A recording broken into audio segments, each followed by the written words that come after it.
नमस्कार दोस्तों, स्वागत है आपका देश नीति पर।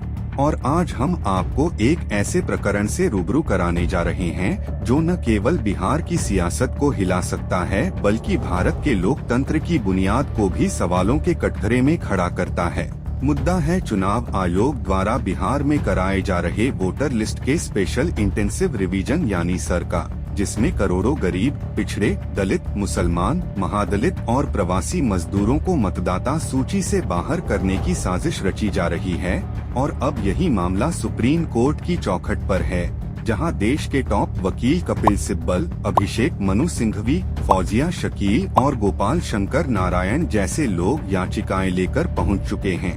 राजद की तरफ से मनोज झा, टीएमसी की ओर से महुआ मोइत्रा और एडीआर जैसे संस्थान पहले ही सुप्रीम कोर्ट का दरवाजा खटखटा चुके हैं। इन सभी ने एक ही आरोप लगाया है कि बिहार में जो वोटर वेरिफिकेशन प्रक्रिया चलाई जा रही है वह संविधान के अनुच्छेद 14, 21, 325 और 326 का खुल्लम-खुल्ला उल्लंघन है, जिसमें मतदाताओं को जानबूझकर वोट डालने के अधिकार से वंचित किया जा रहा है। आयोग ने 11 दस्तावेजों की सूची जारी की है, जिनमें से कोई एक भी दस्तावेज अगर किसी मतदाता के पास नहीं है तो वो लिस्ट से बाहर हो जाएगा।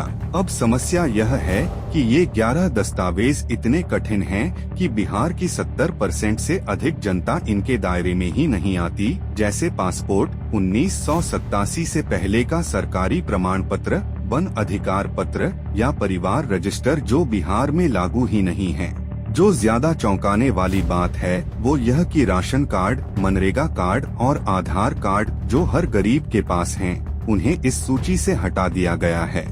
चुनाव आयोग का कहना है कि अगर 11 में से कोई प्रमाण पत्र नहीं है तो भी आप आवेदन कर सकते हैं, लेकिन नीचे छोटे अक्षरों में छिपाकर यह भी लिखा गया है कि अंतिम निर्णय बीएलओ यानी स्थानीय अफसर पर निर्भर करेगा, जो कि पूरी प्रक्रिया को और अधिक अपारदर्शी बनाता है। इंडियन एक्सप्रेस की रिपोर्ट के मुताबिक 96% फॉर्म बांटे गए, लेकिन सिर्फ 14% फॉर्म वापस आए हैं, यानी कुल मतदाता सूची का सिर्फ 9% हिस्सा ही सत्यापन में लौटा है।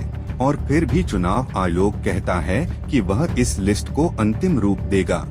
इस पूरी प्रक्रिया को लेकर अब सवाल उठ रहा है कि क्या यह लोकतांत्रिक अधिकारों का योजनाबद्ध हनन नहीं है।